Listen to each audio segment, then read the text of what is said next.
Now, so for today, ito ang aking pinsan si Glenn. Magluluto kami ng tahong. Prepare niya mga ingredients. Siyempre, prepare ng ginisa ngayon, kailangan natin yung ingredients yung tahong, daon ng sili, luya, kamatis, sibuyas, bawang, at siyempre ang aming sponsor, Magic Sarap. So, unang procedure, syempre, igigisa lang natin lahat ng ingredients mula sa luya, kamatis, sibuyas, at bawang. Syempre, umubusok siya. At habang igigisa natin ito, antayin natin matapos linisin ang ating tahong. Sasangkot siya natin dito yung ating tahong.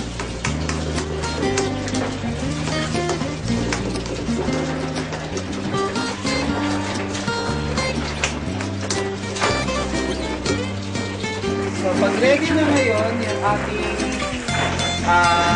pagsangkot siya, ilalagay na natin yung tahong. So, ganyan, lagay mo na yung tahong. Ganyan, tahong sa ating tuna.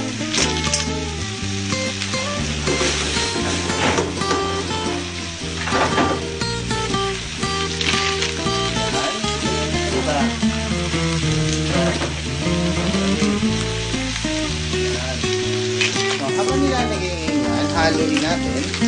Pag nakita natin yung bumuka, yung ibang tahong, ibig sabihin, ready na siyang lagyan ng sabaw.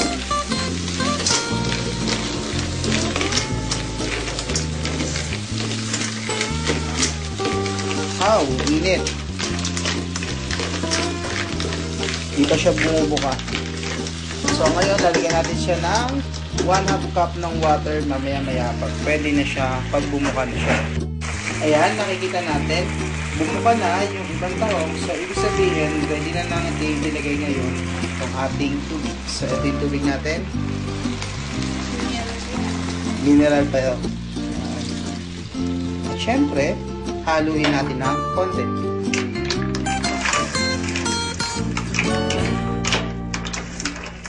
At hintayin lang natin siyang kumulo. Pagkakulo, huli natin ilalagay yung dahon ng sili. Siyempre, mamaya-maya.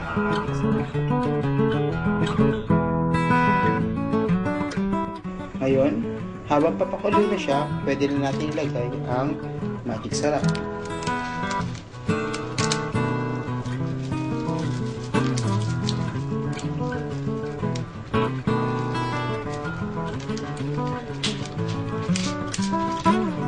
At syempre, haluin lang natin ng konti. At hanggang sa kumulo ng kumulo.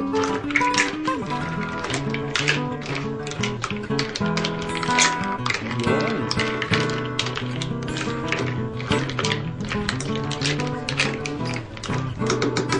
At simula na siya kumulo, saka natin ilalagay ngayon ang ating dahon ng sili para sa mas masarap na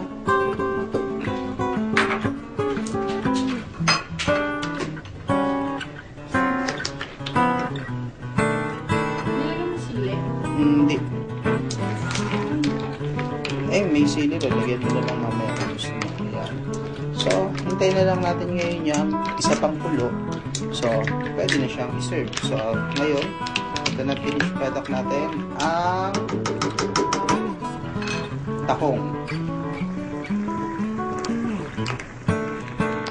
So, here's the finished product. Ang tahong.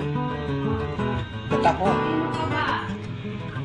So, you wanna enjoy.